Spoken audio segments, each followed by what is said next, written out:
Picture this, you walk out of the interview feeling really great. The conversation flowed, you connected with the team, and you answered their questions really well. And then you think, okay, now what? And for a lot of candidates, the interview follow-up becomes more of an afterthought. They either send a quick thanks for your time email or something that was written by ChatGPT, or they skip it entirely. So the follow-up really isn't just a box to check or a formality. It's actually one more opportunity for you to reinforce your impression and to stay top of mind to your interview. Here's a 3-step formula that I share with my clients for interview follow-up. Step number 1, send that thank you note.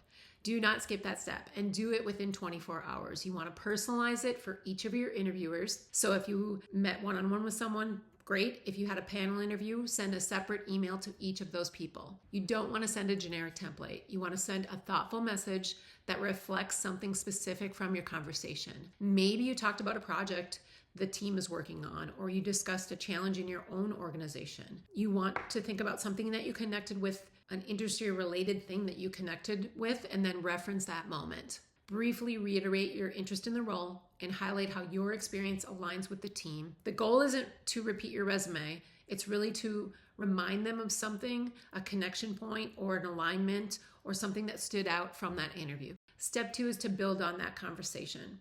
So hopefully interviews tend to kind of surface interesting topics.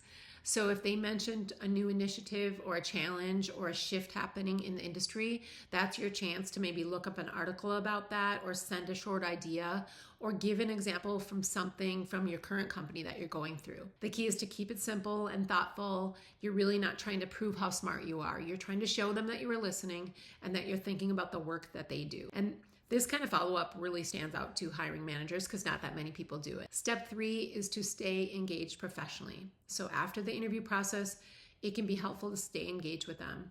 So if you haven't already, you want to connect with them on LinkedIn, you want to follow their company page. If you're not in job search stealth mode, you want to engage with their posts, show a genuine interest in the organization and the work that they're doing.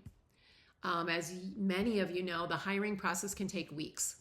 And these small signals of engagement can keep you as a familiar name to the hiring authorities.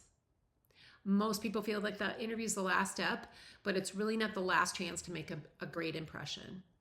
Thoughtful follow-up can reinforce your interest, highlight your professionalism, and remind them of the value that you could bring to their team. And when multiple candidates are qualified, these little things, these small moments, really can make a difference.